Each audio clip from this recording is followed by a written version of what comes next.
ମା ଆମେ ଆଲୋଚନା କରିବା ମାତୃ ରଚନାବଳୀ ଭାଗ 10 ଜ୍ଞାନ 311। ପ୍ରଭୁ ଲେଖୁଛନ୍ତି, ଆଦର୍ଶ କେତେବେଳେ ଓ କେଉଁପରି ଭାବରେ ପରିପୂର୍ଣ୍ଣ ହେବ, ତୁମେ କଦାପି ତାହାର ସମୟ ଓ ମାର୍ଗକୁ ଧାର୍ଯ୍ୟ କରିଦିଅ ନାହିଁ। ତୁମେ କର୍ମ କରିଚାଲ ଓ ସର୍ବବିତ୍ ଈଶ୍ୱରଙ୍କ ହାତରେ ହିଁ ସମୟ ତଥା ମାର୍ଗର ବିଚାରକୁ ଛାଡ଼ିଦିଅ। ଆମେ ଅନେକ ସମୟରେ ଯେତେବେଳେ ଜୀବନକୁ ଶୃଙ୍ଖଳା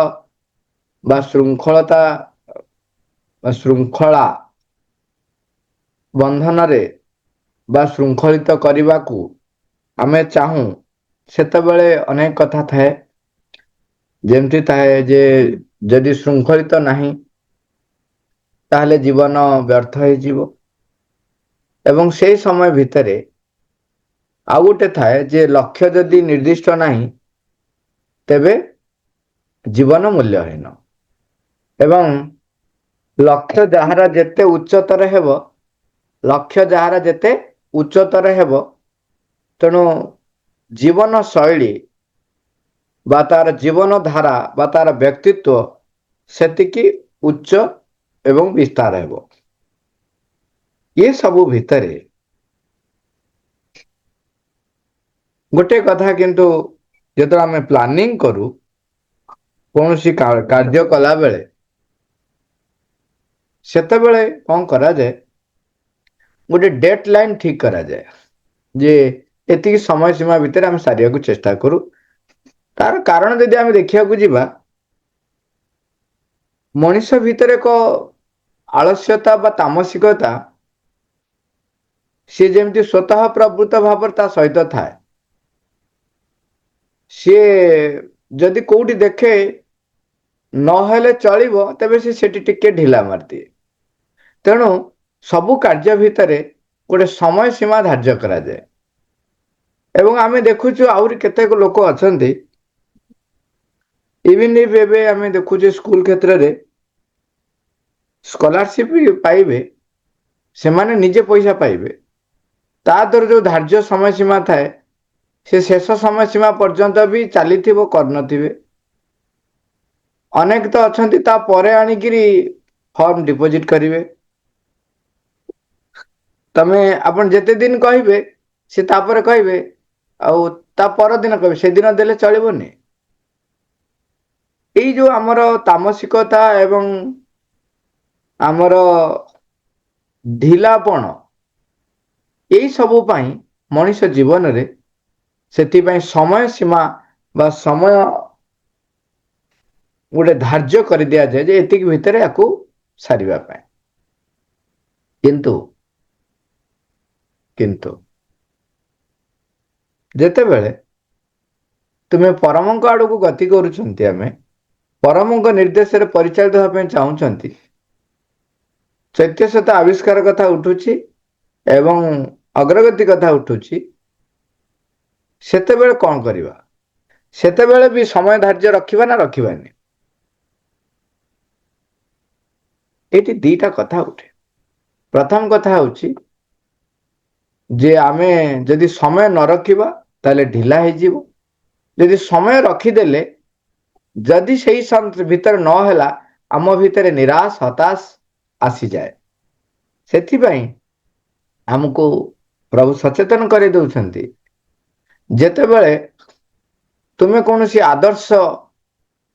ଉଚ୍ଚତର ଆଦର୍ଶ ସ୍ଥିର କରୁଛ,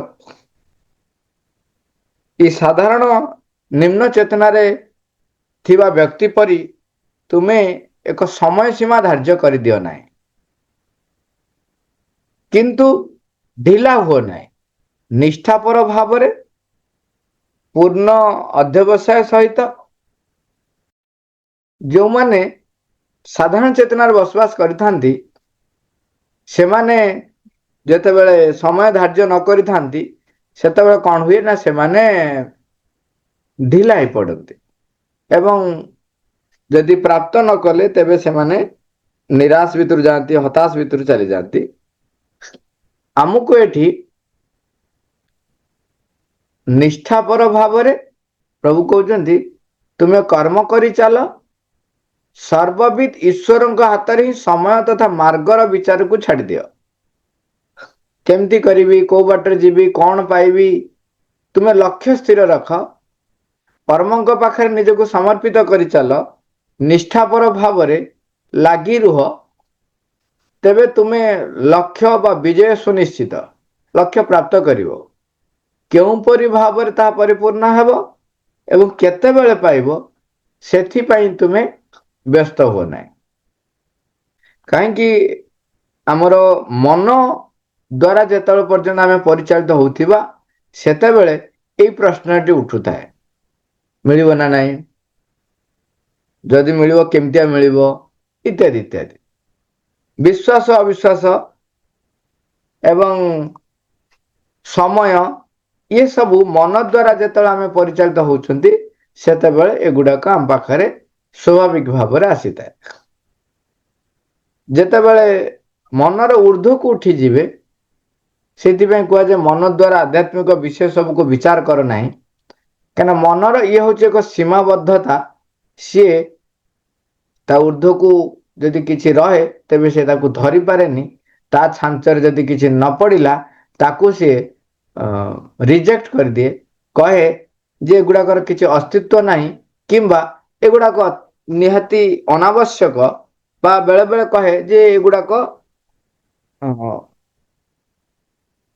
एगुड़ाक खराब बा जे एमती किसी ताकू कही से कौन करे ताकू अवॉइड करे जेतेबेले से तार तार जो सीमा रही तार जो ज्ञान परिसर रही ता भितर से जेतेबेले फिट न हुए तेणु आमको ये सबुथुर ऊर्ध्व को उठिया पड़ो एवं निष्ठापर भाव काम करी जीवापाई एथि प्रभु आमको सतर्क कराउछंती सचेतन कराउछंती ता सहित गोटे निश्चयता बोध दउछंती जे विजय सुनिश्चित परिपूर्ण हब किपरि हब केतेबेले हब तांको ऊपर छाड़ दियो से जो पुराना कहानी किंतु भल कथाटे तेणु आउ थे कथा हेले किसी असुविधा नहीं जो जड़े साधु को विषय नारद जी पचारुचंती प्रभु को जे से केतेबेले आपणकर दर्शन पाइबे तांको प्रभु कहउचंती जे जो गछ मूल तपस्या कर से गछर जेतिकी पत्र सेतिकी जन्म पर ताकू दर्शन देवी उत्तर गोटे दुई जन साधु जड़े साधु बस जो गछ मूल से गचर पत्र गुड़ा बहुत बड़ बड़ किंतु तथापि भी बहुत पत्र आउ जन साधु बस जो गछ मूल से गचर पत्र हूँ छोट छोट तेणु असंख्य पत्र विशाल गछ दीटा जाक विशाल गछ जो गचर पत्र बड़ बड़ जदि ताकू गणना करा जाए केते हब मन करा जाओ 500 600 लेट इट 2000 हो 2000 टा पत्र रही तेबे 2000 जन्म पर प्रभु तांको दर्शन देवे आर जनक तांकर जो गछर पत्र जेतिकी रही अगणित माने कोटी कोटी पत्र हो पारे तांको जेतबेले से नारद जी कहउचंती जे प्रभु कहले ये गछर पत्र जेतिकी सेतिकी जन्म पर तुमको प्रभु दर्शन करेंगे दुई जन को समान कथा किंतु बड़ पत्र थिबा गछ तले जो साधु रहउथिले साधु तपस्या करुथिले से हताश हो गले एते जन्म पर जाइए प्रभु दर्शन देवे एते जन्म पर जो दर्शन देवे एबे कहीं तपस्या करेंगे एबे जाए जीवन उपभोग करे जीवन को जीवन सुख टिके किछि उपभोग करे तेणु सी तपस्या छाड़ी चलीगले किंतु जो साधु छोट पत्र थिबा गछ मूल तपस्या करथिले केते कोटि जन्म पर प्रभु को दर्शन पाइबे ता सी जेतो शुणुचंती से आनंद रे विभोर हो जाउचंती जे प्रभु प्रतिश्रुति देइचंती जे एतिकी जन्म पर मते दर्शन मिलिबो माने विजय सुनिश्चित ए विजय सुनिश्चित जेतबे से पाउचंती सेई ଯଦି ଆଶ୍ରା ସେଇ ବିଶ୍ୱାସ ତାଙ୍କ ଭିତରେ ଏତେ ପ୍ରବଳ ହେଇଯାଉଛି ଯେ ସେ ଆନନ୍ଦିତ ହେଇଯାଉଛନ୍ତି ଯେ ପ୍ରଭୁ ମୋତେ ଦର୍ଶନ ଦେବେ। ଠିକ ପର ମୁହୂର୍ତ୍ତରେ ପ୍ରଭୁ ତାଙ୍କୁ ଦର୍ଶନ ଦଉଛନ୍ତି। ଦେଖନ୍ତୁ, ପ୍ରଭୁ କହିଲେ ଯେ ଯୋଉ ଗଛ ମୂଳରେ ଯେତିକିଟା ଗଛରେ ପତ୍ର ଯେତିକି ସେତିକି ଜନ୍ମ ପରେ ଦର୍ଶନ ଦେବେ, କିନ୍ତୁ ବ୍ୟାକୁଳତା, ନିଷ୍ଠାପରତା, ଆସ୍ଥା, ବିଶ୍ୱାସ, ନିର୍ଭରତା ଇଏ ସବୁ ଯେତେବେଳେ ପରିପୂର୍ଣ୍ଣ ହେଇଯାଏ ସେତେବେଳେ ସମୟ ସୀମା କିଛି ନଥାଏ। ଏବଂ ପ୍ରଭୁଙ୍କ ପାଇଁ ସମୟ କଣ? ନିଜେ ତ ହଉଛନ୍ତି ରାଇଟର ନା, ନିଜେ ଲେଖକ। କେତେବେଳେ କୋଉଠି କେତେ ଲେଖିବେ, କୋଉଠି କାଟିବେ, କଣ କରିବେ ସବୁ ତାଙ୍କ ଉପରେ। ତେଣୁ ସମୟ ଆଉ କୋଉପରି ଭାବରେ ପରିପୂର୍ଣ୍ଣ ହବ ତାକୁ ତାଙ୍କ ହାତରେ ଛାଡ଼ି ଦେଇ ନିଷ୍ଠାପର ଭାବରେ ଆମେ କର୍ମ କରିଚାଲିବା, ଲକ୍ଷ୍ୟ ସ୍ଥିର ରଖି। ମା ଜ୍ଞାନ 312 ଏହିପରି ଭାବରେ କାର୍ଯ୍ୟ କର ସତେ ଯେପରି ଅତ୍ୟନ୍ତ ଶୀଘ୍ର ଓ ତୁମର ଜୀବଦଶାରେ ହିଁ ଆଦର୍ଶର ପରିପୂର୍ତ୍ତି ହେବାକୁ ଯାଉଛି। ଅବିରତ ଉଦ୍ୟମ କର ସତେ ଯେପରି ତୁମେ ଜାଣିଛ ଯେ ଆହୁରି 1000 ବର୍ଷର ପରିଶ୍ରମ ନ ଲାଗିଲେ ତାହା କଦାପି ସମ୍ଭବ ହେବ ନାହିଁ। ତେବେ ତୁମେ 5000 ବର୍ଷ ମଧ୍ୟରେ ବି ଯାହା ସମ୍ଭବ ହେବ ବୋଲି ଆଶା କରିନଥିଲ ତାହା ହୁଏତ କାଲି ପ୍ରତ୍ୟୁଷ ହେଲା ବେଳକୁ ପ୍ରସ୍ଫୁଟିତ ହୋଇ ଉଠିବ। ଏବଂ ଯାହା ହେବ ବୋଲି ତୁମେ ଆଶା କରୁଛ ଓ ଯାହା ଲାଗି ବର୍ତ୍ତମାନ ବାସନା ରଖିଛ ତାହା ହୁଏତ ତୁମ ଲାଗି ତୁମର ଶତତମ ଜନ୍ମରେ ହିଁ ନିର୍ଦ୍ଧାରିତ ହୋଇ ରହିଛି। ଦେଖନ୍ତୁ, ତାକୁ ଆହୁରି ପ୍ରାଞ୍ଜଳ ଭାବରେ କହୁଛନ୍ତି ଯେ ଏପରି ଭାବରେ କାର୍ଯ୍ୟ କର ସତେ ଯେପରି ଅତ୍ୟନ୍ତ ଶୀଘ୍ର ଓ ତୁମର ଜୀବଦଶାରେ ହିଁ ଆଦର୍ଶର ପରିପୂର୍ତ୍ତି ହେବାକୁ ଯାଉଛି। ଏଇ ଜୀବଦଶାରେ ତୁମେ ଯେପରି ତାକୁ ପ୍ରାପ୍ତ କରିବ ସେହିଭଳି ଦମରେ କାର୍ଯ୍ୟ କର, ସେଇ ଜୋଶରେ କାର୍ଯ୍ୟ କର। ତାମାନେ ଅତ୍ୟନ୍ତ ନିଷ୍ଠାପର ସହକାରେ ପୁରା ଅପ୍ରତିହତ ଭାବରେ ଲାଗି ରହିବା। ମତେ ଏଇ ଜନ୍ମରେ ହିଁ ପ୍ରାପ୍ତ କରିବାର ଅଛି। ଯେତେବେଳେ ଚୈତ୍ୟଶତ ଆବିଷ୍କାର କଥା ପ୍ରଶ୍ନ ଉଠିଛି, ମାଙ୍କୁ ପଚାରୁଛନ୍ତି, ମା କହିଲେ ଯେ ତାହା ଡିପେଣ୍ଡ କରେ ବ୍ୟକ୍ତି ଉପରେ, କିନ୍ତୁ ଜଣେ ଯଦି ନିଷ୍ଠାପର ଭାବରେ ପ୍ରୟାସ କରେ, ଲାଗି ରହେ ସାଧନାରେ, ତେବେ 30 ବର୍ଷ ଲାଗିବ। 30 ବର୍ଷ ଲାଗିବ। ସାଙ୍ଗେ ସାଙ୍ଗେ ଆଉ ଜଣେ ସାଧକ ପଚାରୁଛନ୍ତି, ମା 30 ବର୍ଷ ଏତେ? ଠିକ ଅଛି, ତୁମେ ଯଦି ଆହୁରି ଆଉ ଟିକେ ତୀବ୍ର ପ୍ରୟାସ କରିବ ତା ଅଳ୍ପ କେତେ ବର୍ଷ ଭିତରେ ପାଇଯିବ। ନା ସାଙ୍ଗେ ସାଙ୍ଗେ ପ୍ରାପ୍ତ ହବ? ହଁ ହବ। ତୁମେ ସେତିକି ତୀବ୍ରରେ ପୂର୍ଣ୍ଣ ଆସ୍ଥା, ପୂର୍ଣ୍ଣ ବିଶ୍ୱାସ, ପୂର୍ଣ୍ଣ ନିର୍ଭରତାରେ ଯଦି ତୁମେ ଚାହିଁପାରିବ, ଆଶ୍ରା କରିପାରିବ, ତେବେ ସାଙ୍ଗେ ସାଙ୍ଗେ ଦର୍ଶନ ହବ। ତେଣୁ ଏଠି ସେଇ ଯୋଉ ଏକ୍ସାମ୍ପଲ ଏବଂ ଏଇ ଯୋଉ ମାଙ୍କର କଥାଟିକୁ ଆମେ ଦେଖିବା। ତେଣୁ ଏଠି କଣ ହଉଛି? ତୁମେ ଏପରି ଭାବରେ କାର୍ଯ୍ୟ କର ଯେପରି ଏଇ ଜୀବଦଶାରେ ତୁମେ ତାକୁ ପ୍ରାପ୍ତ କରିବ। ତାମାନେ କେତେ ନିଷ୍ଠାପରତା ଏବଂ କେତେ ଅନବରତ, ଅବିରତ ଲାଗି ରହିଥିବା ଦରକାର। କୌଣସି ଗୋଟିଏ ମୁହୂର୍ତ୍ତ ବି ତାଙ୍କ ବିନା ମୁଁ ବଞ୍ଚି ପାରୁନଥିବି, ସେଇ ପ୍ରକାରର ଜୀବନ ମତେ ବଞ୍ଚିବାକୁ ପଡିବ। ଅବିରତ ଉଦ୍ୟମ କର ସତେ ଯେପରି ତୁମେ ଜାଣିଛ ଯେ ଆହୁରି 1000 ବର୍ଷର ପରିଶ୍ରମ ନ ଲାଗିଲେ ତାହା କଦାପି ସମ୍ଭବ ହେବ ନାହିଁ। ଏଠି କଣ କହୁଛନ୍ତି? ଏଠି କହୁଛନ୍ତି ଯେ ତମେ ଏମିତି ଲାଗି ରୁହ ଯେପରି ଗୁଡାଏ କାମ ଅଛି ନା, ସେଇ ମନୋଭାବରେ କାର୍ଯ୍ୟରେ ଲାଗ। ନହେଲେ ଢିଲା ମାରିବ ଯଦି ଗଲା, ହଁ ମ ଏତିକି କାମ ତ ସାରିଦେ, କିଛି ବ୍ୟସ୍ତ ନାହିଁ, ରାତି ଭିତରେ ସାରିଦେ। ନାଇଁ, ତୁମେ ଏମିତି ଲାଗି ରୁହ ଯେମିତି ଏତେ କାମ ରହିଛି ଯେ 1000 ବର୍ଷ ମତେ ଲାଗିବ ପରିଶ୍ରମ କରିବା ପାଇଁ। ତେଣୁ ସେଇ ତୀବ୍ରତାରେ, ସେଇ ଜୋଶରେ ଆମକୁ କାମ କରିବାକୁ ପଡିବ। ମାନେ କେତେ କେତେ ପ୍ରାଞ୍ଜଳ ଭାବରେ ମା ବର୍ଣ୍ଣନା ମାନେ ପ୍ରଭୁ ବର୍ଣ୍ଣନା କରୁଛନ୍ତି। ମାନେ ଆମକୁ କେତେ ନିଷ୍ଠାପର ଭାବରେ ଲାଗି ରହିବାକୁ ପଡିବ। ଏଇ ଜୀବଦଶାରେ ପ୍ରାପ୍ତ କରିବି ବୋଲି ଲାଗି ରହିବାକୁ ପଡିବ। 1000 ବର୍ଷର ପରିଶ୍ରମ ବୋଲି ଭାବିକିରି କାମ କରିବାକୁ ପଡିବ।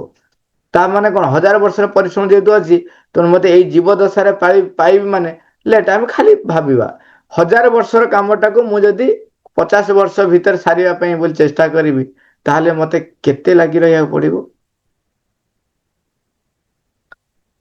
ତେବେ ତୁମେ 5000 ବର୍ଷ ମଧ୍ୟରେ ବି ଯାହା ସମ୍ଭବ ହେବ ବୋଲି ଆଶା କରିନଥିଲ, ମାନେ ଯୋଉଟା ତମର ଆଶାରେ ବି ନଥିବ ଯେ 5000 ବର୍ଷ ନହେଲେ ବି ହବ ନାହିଁ, ତାହା ହୁଏତ କାଲି ପ୍ରତ୍ୟୁଷ ହେଲା ବେଳକୁ ପ୍ରସ୍ଫୁଟିତ ହୋଇ ଉଠିବ। এইটা হচ্ছে ଦ ସିକ୍ରେଟ ଅଫ ୟୋଗା। ଯିଏ ପଚାରନ୍ତି ନା ମୁଁ କେମିତି ଚାହିଁବି, କ'ଣ କେମିତି ପ୍ରୟାସ କରିବି, ଯଦି ପ୍ରଶ୍ନ ଉଠେ ଯେ ଯେମିତି କହନ୍ତି ମୁଁ ଭଗବାନଙ୍କୁ ଦର୍ଶନ କରିବି, କ'ଣ କଲେ ଭଗବାନଙ୍କୁ ଦର୍ଶନ ପାଇବି, ଏଇ ହଉଛି ତାର ସିକ୍ରେଟ। ଏଇଟା ଆକ୍ଚୁଆଲି ଏଇ ଯୋଉ ଜ୍ଞାନଟି ପୁରା ଆମେ କେମିତି ପ୍ରୟାସ କରିବା ତାର ହିଁ ଗୋଟେ ବିରାଟ ଉଦାହରଣ। ଯଦି ଏଇଭଳି ଭାବ ଲାଗି ରହିବ, ତେବେ 5000 ବର୍ଷରେ ଯାହା ପାଇବା ବୋଲି ଭାବିନଥିବା, ତାହା କାଲି ସକାଳ ହେଲା ବେଳକୁ ପାଇଯାଇଥିବ। ଏବଂ ଯାହା ହେବ ବୋଲି ତୁମେ ଆଶା କରୁଛ ଓ ଯାହା ଲାଗି ବର୍ତ୍ତମାନ ବାସନା ରଖିଛ, ତାହା ହୁଏତ ତୁମ ଲାଗି ତୁମର ଶତତମ ଜନ୍ମରେ ହିଁ ନିର୍ଦ୍ଧାରିତ ହୋଇ ରହିଛି। ତମେ ଯୋଉ ଆଶା କରୁଛ, ସିଏ 100 ଜନ୍ମ ପରେ 100 ଜନ୍ମ, ଶତତମ ଜନ୍ମ ସେଟା ରହିଛି। ଆମେ ବେଳେବେଳେ କହୁ, ଯେମିତି କଥାରେ କହନ୍ତି, ମା ତ କହିଛନ୍ତି ଶେଷ ବ୍ୟକ୍ତି ରୂପାନ୍ତର ନ ହେବା ପର୍ଯ୍ୟନ୍ତ ମୋ କାର୍ଯ୍ୟ ସରୁନାହିଁ, ତାହେଲେ ମୁଁ କାହିଁକି ଏତେ ତରତର ହେବି? ତାହେଲେ ଶହ ଶହ ଜନ୍ମ ଏମିତି କାମ କରି ଚାଲିଥିବ, କିଛି ହବ ନାହିଁ। ତେଣୁ ଆମକୁ କେତେ ନିଷ୍ଠାପର ସହକାରେ, କେତେ ତୀବ୍ର ଭାବରେ, କେତେ ସମୟ ଯେପରି ନଷ୍ଟ ନହବ ପ୍ରତି ମୁହୂର୍ତ୍ତରେ, ଆମେ ଦେଖନ୍ତୁ ଯାହା ବି ହେଲେ ନିଦ୍ରା ତ ଯାଉଛନ୍ତି, ସେଥିରେ ବି ସମୟ ଯାଉଛି। ଏବଂ କାର୍ଯ୍ୟ କଲା ବେଳେ ବେଳେ ବେଳେ ଭୁଲି ଯାଉଛୁ, କଥା କହିଲା ବେଳେ ତ ଭୁଲି ଯାଉଛୁ, କାମ ଭିତରେ ଅତି ଯଦି ଟିକେ ଏକାଗ୍ର ହେଇକି ଲାଗିଗଲେ ମାଙ୍କୁ ଭୁଲି ଯାଉଛୁ। ତେଣୁ ଇଏ ସବୁ କେତେ ଢିଲାପଣ ଚିନ୍ତା କରନ୍ତୁ, ଆମକୁ ଆହୁରି କେତେ ଆଗେଇବାର ଅଛି। ମା କହୁଛନ୍ତି ରୂପାନ୍ତର ବିଷୟରେ ଆମ ସମସ୍ତଙ୍କର ଠିକ ଏହି ଦୃଷ୍ଟିକୋଣ ହେବା ଉଚିତ। ଆକ୍ଚୁଆଲି ରୂପାନ୍ତର ଗୋଟେ ଛୋଟ କାର୍ଯ୍ୟ ଆଦୌ ନୁହେଁ। ସାଧନା, ପୂର୍ଣ୍ଣ ଯୋଗର ସାଧନା ଏତେ ସହଜ ଆଦୌ ନୁହେଁ। କିନ୍ତୁ ସହଜ ହବା ପାଇଁ ଉପାୟ କହିଦେଇଗଲେ। କହିଲେ କ'ଣ? ଦେଖନ୍ତୁ କେତେ ବିରାଟ ବଡ଼ କାର୍ଯ୍ୟ, ତାକୁ ବହୁତ 1000 ବର୍ଷ ଲାଗିବ, ତେଣୁ ମୋତେ କେତେ ତୀବ୍ର ଭାବରେ କରିବାକୁ ପଡ଼ିବ, ସେମିତି ଲାଗି ରହିବାକୁ ପଡ଼ିବ। ଏଇ ଜନ୍ମରେ ମୁଁ ପ୍ରାପ୍ତ କରିବି, ତେଣୁ ସେମିତି ଲାଗି ରହିବାକୁ ପଡ଼ିବ। ଆମର ଏହି ଜୀବନରେ ହିଁ ଏହା ସମ୍ଭବ ହେବ ବୋଲି ଆମେ ସୁନିଶ୍ଚିତ ହୋଇଥିବା ପରି ଆମେ ଏଥିଲାଗି ଶକ୍ତି ଦେବା ଏବଂ ଉତ୍ସାହ ରଖିବା। ସେଇ ଉତ୍ସାହର ସହିତ ରଖିବା, ଏଇ ଜନ୍ମରେ ହିଁ ମୋତେ ପ୍ରାପ୍ତ କରିବାର ଅଛି। ଏହାକୁ ଉପଲବ୍ଧି କରିବା ଲାଗି ସତେ ଅବା ଶତାବ୍ଦୀ ଶତାବ୍ଦୀ ସମୟ ଲାଗିବ। ଆମର ଠିକ ସେହି ଅନୁପାତରେ ଧୈର୍ଯ୍ୟ ଓ ସହିଷ୍ଣୁତା ମହଜୁଦ ରହିଥିବ। ଧୈର୍ଯ୍ୟ ସହିଷ୍ଣୁତା ରଖିଥିବ କ'ଣ ପାଇଁ? ବହୁତ ବର୍ଷ ଲାଗିବ, କିନ୍ତୁ କାମ କରୁଥିବ, ଏତେ ବର୍ଷର କାମ ଏଇ ଜନ୍ମରେ ମୁଁ ସାଧନ କରିବି, ସେତିକି ତୀବ୍ରତାର କାର୍ଯ୍ୟ କରିବାକୁ ପଡେ। এটা ଆକ୍ଚୁଆଲି କି ପଏଣ୍ଟ ମନେ ରଖିବାକୁ ପଡେ। Very very important, very very important. ଆଉ ଥରେ ପଢି ଦଉଛି। ଏପରି ଭାବରେ କାର୍ଯ୍ୟ କର ସତେ ଯେପରି ଅତ୍ୟନ୍ତ ଶୀଘ୍ର ଓ ତୁମର ଜୀବଦଶାରେ ହିଁ ଆଦର୍ଶର ପରିପୂର୍ତ୍ତି ହେବାକୁ ଯାଉଛି। ଅବିରତ ଉଦ୍ୟମ କର ସତେ ଯେପରି ତୁମେ ଜାଣିଛ ଯେ ଆହୁରି 1000 ବର୍ଷର ପରିଶ୍ରମ ନ ଲାଗିଲେ ତାହା କଦାପି ସମ୍ଭବ ହେବ ନାହିଁ। ତେବେ ତୁମେ 5000 ବର୍ଷ ଭିତରେ ଯାହା ସମ୍ଭବ ହେବ ବୋଲି ଆଶା କରିନଥିଲ, ତାହା ହୁଏତ କାଲି ପ୍ରତ୍ୟୁଷ ହେଲା ବେଳକୁ ପ୍ରସ୍ଫୁଟିତ ହୋଇ ଉଠିବ। ଏବଂ ଯାହା ହେବ ବୋଲି ତୁମେ ଆଶା କରୁଛ ଓ ଯାହା ଲାଗି ବର୍ତ୍ତମାନ ବାସନା ରଖିଛ, ତାହା ହୁଏତ ତୁମ ଲାଗି ତୁମର ଶତତମ ଜନ୍ମରେ ହିଁ ନିର୍ଦ୍ଧାରିତ ହୋଇ ରହିଛି। ମା ତାର ଟିପ୍ପଣୀରେ କହୁଛନ୍ତି ରୂପାନ୍ତର ବିଷୟରେ ଆମ ସମସ୍ତଙ୍କର ଠିକ ଏହି ଦୃଷ୍ଟିକୋଣ ରହିବା ଉଚିତ। ଆମର ଏହି ଜୀବନରେ ହିଁ ଏହା ସମ୍ଭବ ହେବ ବୋଲି ଆମେ ସୁନିଶ୍ଚିତ ହୋଇଥିବା ପରି ଆମେ ଏଥିଲାଗି ଶକ୍ତି ଦେବା ଏବଂ ଉତ୍ସାହ ରଖିବା। ଏହାକୁ ଉପଲବ୍ଧି କରିବା ଲାଗି ସତେଅବା ଶତାବ୍ଦୀ ସମୟ ଲାଗିବ। ଆମର ଠିକ୍ ସେହି ଅନୁପାତରେ ଧୈର୍ଯ୍ୟ ଓ ସହିଷ୍ଣୁତା ମହଜୁଦ ରହିଥିବ। ମାନେ କେତେ ସହିଷ୍ଣୁତା ଧୈର୍ଯ୍ୟ ରଖିବେ, କିନ୍ତୁ କେତେ ତୀବ୍ର ଭାବରେ ପ୍ରୟାସ କରିବେ, ସାଧନା କରିବେ, ଚେଷ୍ଟା କରିବେ, ଆସ୍ପୃହା ରଖିବେ, ଏହି ଜିନିଷଟି ଆମେ ସଚେତନ ହବା। ମା, ଥ୍ୟାଙ୍କ ୟୁ ଅଲ୍।